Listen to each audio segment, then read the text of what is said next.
میں نے 1974 میں MBA کمپلیٹ کیا تھا امریکہ سے. میری عمر اس وقت 22 سال تھی اور میں پاکستان آیا سیدھا. امریکہ میں رہا نہیں. میں نے did not want to stay in America and get a job because میں نے کہا میں اگر امریکہ میں رہ گیا تو پتہ نہیں پھر واپس میرا پاکستان آنے کا موڈ ہوگا بھی نہیں ہوگا, کیونکہ میں پاکستان ہی میں کام کرنا چاہتا تھا. میں جب پاکستان آیا تو میں نے کہا میں وہی کام کروں گا جس کا مجھے شوق ہوگا. تو میں نے سب سے پہلے پنجاب یونیورسٹی میں نوکری کی اور میں لیکچرر تھا اور 705 روپے تنخواہ مجھے ملتی تھی. اور 1 سال میں نے ڈپارٹمنٹ آف پبلک ایڈمنسٹریشن میں پڑھایا. اور جب میں نے پڑھانا شروع کیا تو میرے لیے مجھے پتہ لگا کہ یہ ایک نیچرل چیز ہے. مجھے شوق تھا ینگ لوگوں کے ساتھ انٹریکشن میں, مجھے بڑا مزہ آتا تھا اور بہت اچھا بات گزارا ہم نے 1 سال وہاں. اس کے بعد میں نے گرینڈیز بینک میں نوکری کی 3 سال. اور نوکری کیوں کی؟ کیونکہ بڑا میرے پہ پریشر تھا. میرے فیملی, میرے والد صاحب کہتے تھے یہ پروفیسر ہی چھوڑو, اس میں کوئی فیوچر نہیں ہے. تو میں نے پھر ان کی بات مانتے ہوئے میں نے گرینڈیز بینک میں نوکری کی. کارپوریٹ بینکنگ ڈویژن میں کام کرتا تھا. بہت اچھا تجربہ تھا.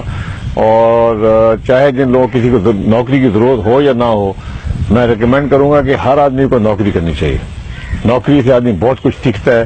آپ کے باس ہوتے ہیں, ایک آرگنائزیشن ہوتی ہے, ایک سسٹم ہوتا ہے اور بہت زیادہ لرننگ ہوتی ہے یہ کام کرنے میں. پھر میں نے کوئی 3 سال وہاں پہ گرینڈیز بینک میں نوکری کرنے کے بعد ایک دن میں نکلا. میں بیسمنٹ میں کام کرتا تھا اور روز شام کو میں باہر نکلتا تھا, اندھیرا ہوتا تھا. تو کچھ دن کوئی گزرتے گئے تو میں نے کہا یہ میری زندگی نہیں ہو سکتی کہ میں صبح جاؤں بیسمنٹ کے اندر اور رات کو کام کر کے نکلوں اندھیرا ہو. تو میں نے فوری طور پہ ایک آدمی میرے دوست تھے, اسے میں نے مشورہ کیا اور میں نے صبح اٹھ کے ریزگنیشن دے دی. اور پھر میں آ گیا ملتان چھوڑ چھاڑ کے. حالانکہ میں نے MBA کیا تھا اور یہ شاید 1978 تھا. میں نے ملتان آیا. میرے والد صاحب کا ایک چھوٹا سا یہاں پہ فارم تھا لودھرا میں, وہاں پہ آ کے میں نے کام کرنا شروع کیا. اور میں نے والد صاحب کو آ کے کہا جی جب میں نے ان کو کہا کہ میں نے کاشتکاری کرنی ہے, زراعت کرنی ہے, تو سب سے پہلے انہوں نے پوچھا کہ بیٹا تمہاری بینک میں کسی سے لڑائی ہوگی جو بینک چھوڑ کے اتنی اچھی نوکری چھوڑ کے چاہ رہے ہو؟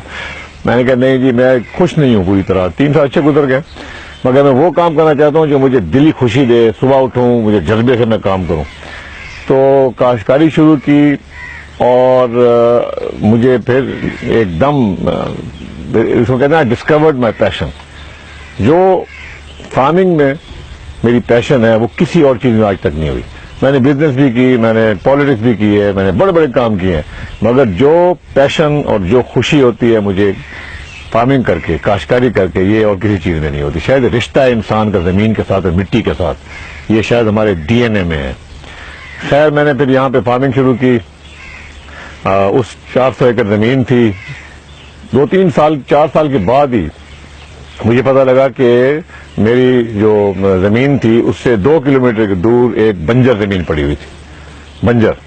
اور پھر وہ بنجر زمین جو تھی وہ فارسٹ ڈپارٹمنٹ کی تھی. فارسٹ ڈپارٹمنٹ نے وہ دے دی فوج کو, اور فوج نے جو ان کا طریقہ کار ہے, جو جن لوگوں کو میڈل ملتے ہیں ان کے ساتھ زمینیں بھی دیتے ہیں, انہوں نے آدھا مربع یعنی 12.5 ایکڑ 25 ایکڑ کر کے وہ فوجی جو شہید تھے ان کو دی. جو اور لوگ جنہوں نے میڈل لیے ہوئے تھے ان کو زمین سب الاٹ ہو گئی. اب وہ زمین جب لینے آئے یہاں پہ لوگ, تو یہاں پہ بنجر زمین تھی. جو پانی تھا زمین کے نیچے وہ کھارا پانی تھا, سیلائن واٹر تھا, اس کاشت کے لیے استعمال نہیں ہو سکتا تھا. اور نہر صرف 6 مہینے کی تھی.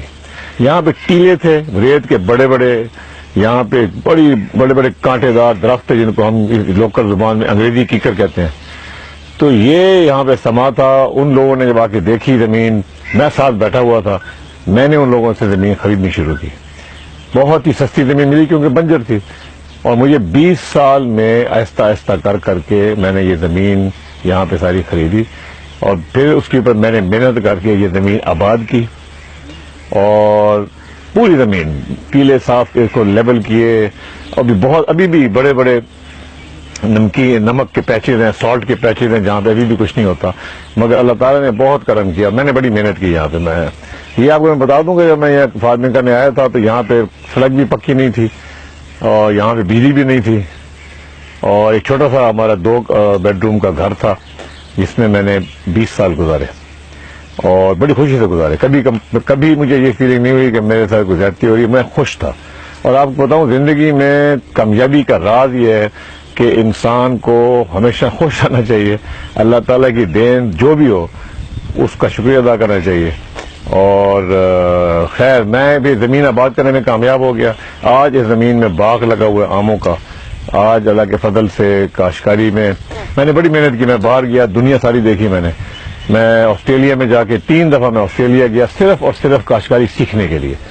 میں امریکہ بھی گیا, وہاں سے میں نے لوگوں کو بھی بلایا اور ایک طرح کی میں نے مینجمنٹ ٹیم بنائی اس فارم کو چلانے کے لیے, کیونکہ میں نے اور بھی دنیا میں کام کرنے تھے. تو اللہ کا فضل یہ ہے کہ جو ایک منشی کلچر تھا جو ہمارا ہمیشہ سے ہوتا ہے کہ جو فارمرز ہوتے ہیں نا, کاشتکار بڑے, وہ منشیوں پر ڈیپینڈنٹ ہوتے ہیں, وہ خود اتنا کام نہیں کرتے. اور ان کو یہ بھی آپ کو دلچسپ بات بتا دوں کہ آسٹریلیا میں جا کے میں نے بہت کچھ سیکھا. وہ لوگ محنتی لوگ ہیں, وہاں پہ کوئی سبسڈی نہیں ہوتی ایگریکلچر میں, تو ان کو کامیاب ہونا پڑتا ہے خود محنت کر کے. تو جب میرے پاس وہ یہاں پہ لوگ آئے گورے, تو وہ میرے باقی دوست احباب کو دیکھتے تھے تو کہتے تھے یہ تمہارے سارے ونڈ شیلڈ فارمر ہیں. ونڈ شیلڈ فارمر کا مطلب یہ ہے کہ یہ اپنی فارم کو گاڑی کی ونڈ شیلڈ میں سے دیکھتے ہیں, بس اس سے زیادہ نہیں دیکھتے. تو جب تک آپ کو محنت نہ کریں, فیلڈ میں خود نہ گھسیں, خود کام نہ کریں, ایک درخت کے بارے میں آپ کو پتا ہونا چاہیے کہ یہ درخت کیا رہا ہے اور کس طرح سے پیداوار آ رہی ہے. تو یہ سارے کام تھے. یہ میں نے کم از کم 10 سال شروع میں صرف زراعت ہی کی, اور یہی میرا پیشن تھا, اور اللہ تعالیٰ نے بہت برکت ڈالی اور کامیاب کیا, اور میں I am very grateful to God.